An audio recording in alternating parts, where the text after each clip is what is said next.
اعوذ باللہ من الشیطان الرجیم بسم اللہ الرحمن الرحیم۔ کل ہم نے سورہ مریم کا آغاز کر لیا تھا اور تقریباً نصف کا ہم ترجمہ کر چکے ہیں، لیکن یہ بات بیان ہونے سے رہ گئی کہ مکی اور مدنی صورتوں کے جس تیسرے گروپ میں اس وقت ہم ہیں، جس کی مکیات کا آغاز ہوا تھا سورہ یونس سے، تو اس میں 9 صورتیں ہم پڑھ چکے ہیں۔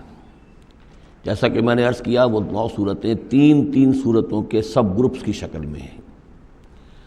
ہر سب گروپ میں ایک جوڑا ہے جس کے اندر وہ نسبت زوجیت بتمام و کمال موجود ہے، اور ایک منفرد مزاج کی صورت ہے۔ سورہ یونس، سورہ ہود ایک جوڑے کی حیثیت سے، سورہ یوسف منفرد ہے، ایک ہی نبی کے حالات پر پوری صورت جو ہے وہ مشتمل ہے۔ پھر سورہ رعد اور سورہ ابراہیم یہ جوڑے کی شکل میں ہے۔ سورہ حجر یہ منفرد مزاج کی ہے، بلکہ اس پورے گروپ میں یہ اس اعتبار سے قدر مختلف نظر آتی ہے کہ اس کا انداز جو ہے وہ ابتدائی زمانے کی صورتوں کا ہے، مضامین کی مناسبت بھی انہی سے ہے۔ چھوٹی چھوٹی آیتیں ہیں، ردم جو ہے وہ بہت تیز ہے، صوتی آہنگ بہت نمایاں ہے، ڈیوائن میوزک جو ہے، جو ملکوتی غنا ہے، وہ اس میں بہت نمایاں ہے۔ پھر 3 صورتیں، سورہ نحل سب سے بڑی ہے اس سب گروپ میں، یہ منفرد مزاج کی ہے، لیکن اس کے بعد سورہ بنی اسرائیل اور سورہ کہف یہ ایک نہایت حسین و جمیل جوڑا ہے۔ اب پھر 3 صورتیں جو آ رہی ہیں، سورہ مریم، پھر سورہ طٰہٰ، سورہ انبیاء۔ یہاں بھی معاملہ وہی ہے کہ ان میں سے 2 صورتیں جو ہیں سورہ مریم اور سورہ انبیاء، ان میں بڑی گہری مشابہت ہے، اور یہ قصص النبیین کے انداز میں یہاں تذکرہ ہے انبیاء کرام کا، انباء الرسل کے انداز میں نہیں ہے۔ وہ جو انداز سورہ کہف، سورہ اعراف میں ہم نے دیکھا، سورہ ہود میں ہم نے دیکھا کہ رسول آئے، انہوں نے دعوت دی، قوم نے انکار کیا، قوم ہلاک کر دی گئی، یہ انداز جو انباء الرسل، ایام اللہ، اس کا نہیں ہے۔ لیکن یہ کہ ایک جو ہے اس سب گروپ میں منفرد صورت ہے، اور وہ ہے سورہ طٰہٰ۔ یہ اس اعتبار سے کہ تقریباً پوری ایک ہی رسول کے حالات پر مشتمل ہے، حضرت موسیٰ علیہ السلام۔ 8 میں سے 5 رکوع مسلسل جو ہیں وہ حضرت موسیٰ علیہ السلام کے حالات پر ہیں، اور ان کی ایک نسبت جو معنوی قائم ہو جاتی ہے اس سورہ مبارکہ کی سورہ یوسف کے ساتھ، وہ یہ ہے کہ تاریخی اعتبار سے ہمیں معلوم ہے کہ حضرت یوسف علیہ السلام کے زمانے میں بنی اسرائیل مصر میں جا کر آباد ہوئے، اور حضرت موسیٰ علیہ السلام کے ذریعے سے اللہ تعالیٰ نے انہیں پھر جو مصر میں فرعونیوں نے انہیں جو اپنا غلام بنا لیا تھا، اس غلامی سے نجات دلائی، اور وہ واپس مصر سے نکل کر پھر اپنے آبائی وطن جو ہے سمجھیے، جو حضرت ابراہیم کا مسکن تھا، یعنی فلسطین کی طرف روانہ ہوئے۔ تو ان میں بھی ایک نسبت قائم تو ہو جاتی ہے، لیکن وہ فاصلے سے ہے۔ سورہ مریم میں اور سورہ انبیاء میں آپ کو قصص النبیین کے انداز کا بات ملے گی، تو یہ آپ جب ہم پڑھیں گے تو بات نمایاں ہو جائے گی۔ سورہ مریم میں ہم نے اب تک جو پڑھا ہے، سب سے پہلے حضرت زکریا، حضرت یحییٰ کا تذکرہ ہوا پہلے رکوع میں۔ دوسرا رکوع بہت طویل ہے، اس میں حضرت مریم اور حضرت عیسیٰ کا سلام علیہم ان کا تذکرہ ہوا ہے۔ تیسرے رکوع میں پھر حضرت ابراہیم علیہ السلام کا، اور ان کے ساتھ ہی پھر حضرت اسحاق اور حضرت یعقوب کا تذکرہ ہوا ہے۔ حضرت ابراہیم کے بارے میں کہا گیا کہ انہ کان صدیقا نبیا۔ اب یہ ایک نئی ترکیب ہے کہ جو پہلی مرتبہ قرآن مجید میں آئی ہے، اور میں نے اسی لیے آج جو ہے کئی آیات تلاوت کی ہیں اگلے رکوع کی، کہ آپ یہ دیکھ سکیں کہ 2 کے بارے میں آ رہا ہے رسولا نبیہ، حضرت اسماعیل اور حضرت موسیٰ علیہ السلام رسولا نبیہ، انہ کان رسولا نبیہ، اور 2 ہی کے بارے میں آیا انہ کان صدیقا نبیہ، یعنی حضرت ابراہیم علیہ السلام اور حضرت ادریس علیہ السلام۔ تو اس میں فرق کیا ہے؟ ظاہر بات ہے کہ الفاظ مختلف ہیں، ترکیب مختلف ہے، تو یقیناً ان کا مفہوم جدا ہے، اگرچہ بہت ہی میرے علم کی حد تک کسی نے اس پر توجہ نہیں کی ہے،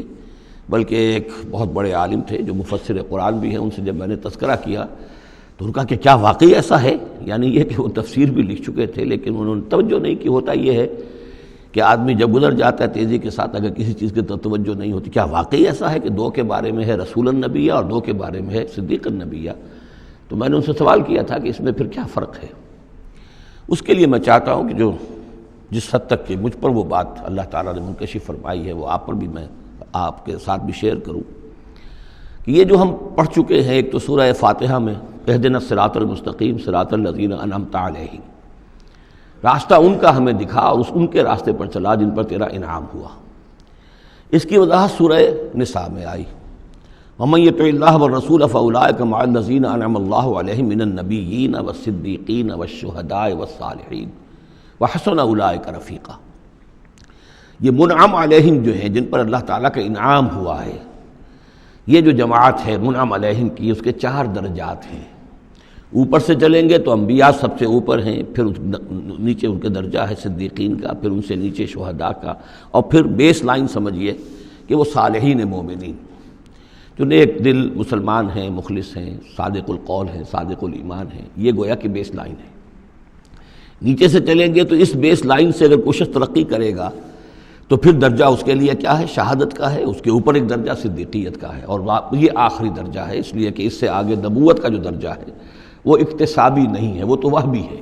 اور وہ دروازہ بھی اب بند ہو چکا، وہ ہمیشہ کے لیے وہ آؤٹ آف باؤنڈز ہے، اب نوع انسانی کے لیے وہ نبوت کا دروازہ بند ہو چکا۔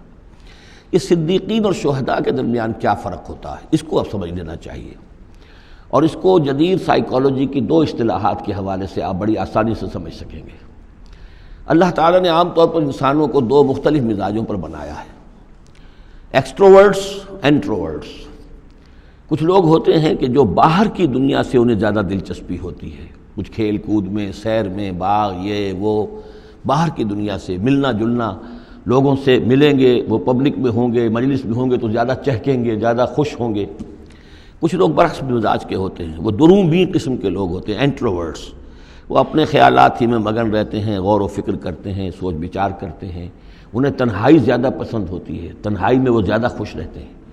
تو یہ ایکسٹروورٹس اور انٹروورٹس 2 مزاج ہیں بنیادی طور پر، اللہ تعالیٰ نے بنائے ہیں مختلف مزاج جو ہیں۔ اور ایک ہوتی ہے تیسری ایک کیفیت کہ جس میں یہ دونوں چیزیں بڑے توازن کے ساتھ ہو، ایمبیورٹ۔ یہ بہت شاذ ہوتا ہے، بہت شاذ ہوتا ہے، بہت کم لوگ ہوتے ہیں دنیا میں کہ جو واقعتاً اس میں توازن قائم کر سکیں، یا ادھر کا رجحان ہوگا یا ادھر کا رجحان ہوگا۔ تو جو یہ انٹروورٹس ہوتے ہیں، جو غور و فکر کرتے رہتے ہیں، ان کے اندر جو ہے وہ یوں سمجھیے کہ فطرت کی جو اصل حقائق ہیں وہ کچھ زیادہ محفوظ رہتے ہیں ان کے غور و فکر کی وجہ سے۔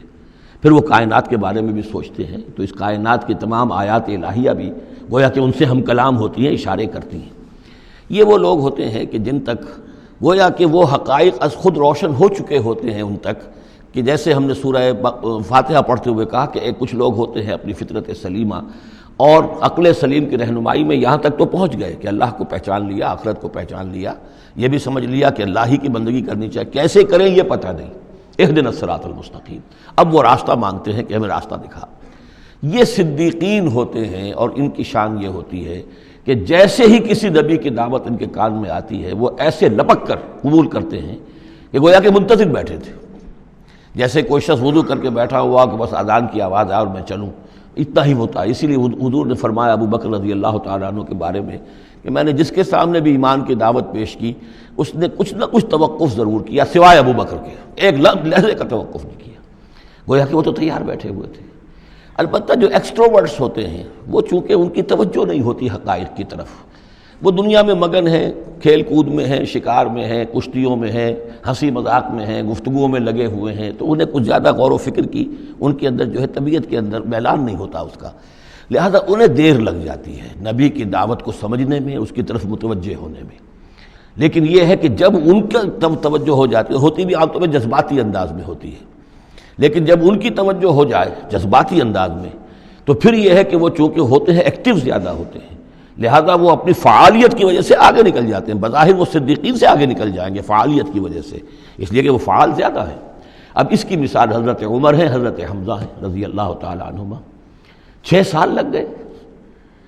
حضرت عمر کے بارے میں تو آپ کہہ سکتے ہیں کہ سب کوئی گھرانہ مختلف تھا، وہ بنو عدی میں سے تھے، حضور بنو ہاشم میں سے تھے، لیکن حضرت حمزہ کو کیوں دیر لگ گئی؟ 6 سال،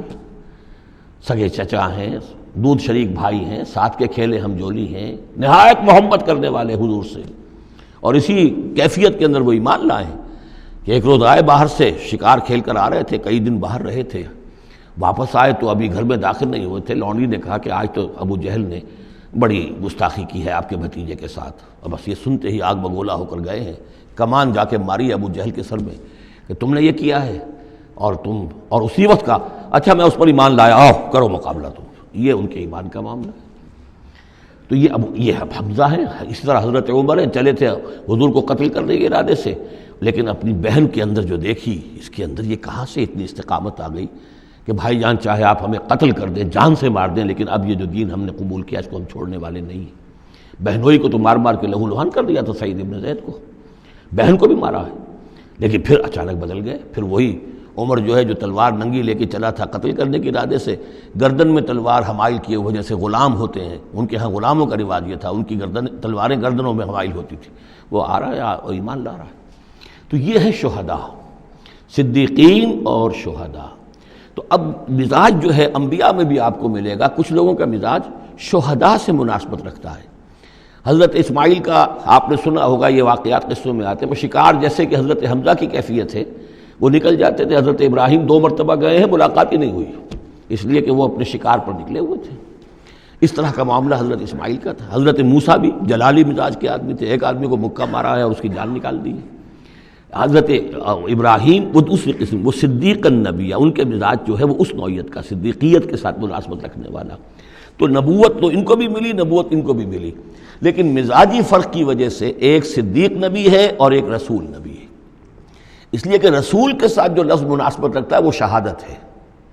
تمام رسول شاہد بنا کر بھیجے گئے ہیں۔ یہ جو کار رسالت ہے، تبلیغ اور اتمام حجت، اس کے اندر تو عمل کا پہلو زیادہ ہے، اور اس میں پھر شہداء زیادہ نمایاں ہوتے ہیں۔ تو رسولوں کے لیے تو ہے ہی یہ، یا ایھا النبی انا ارسلناک شاہدا ومبشرا ونذیرا وداعیا الی اللہ باذنہ وسراجا منیرا، اور جیسے کہ ہم نے پڑھا وکیف اذا جئنا من کل امۃ بشہید، تو رسولوں کے ساتھ مناسبت لفظ کی جو ہے وہ شہادت کی ہے۔ تو گویا کہ شہداء کا مزاج رکھنے والے جو نبی ملے وہ رسول النبی ہیں،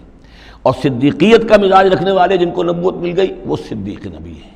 تو حضرت ابراہیم انہ کان صدیقا نبیا، وہ تو ہم پڑھ چکے تھے، اب آگے چلیے۔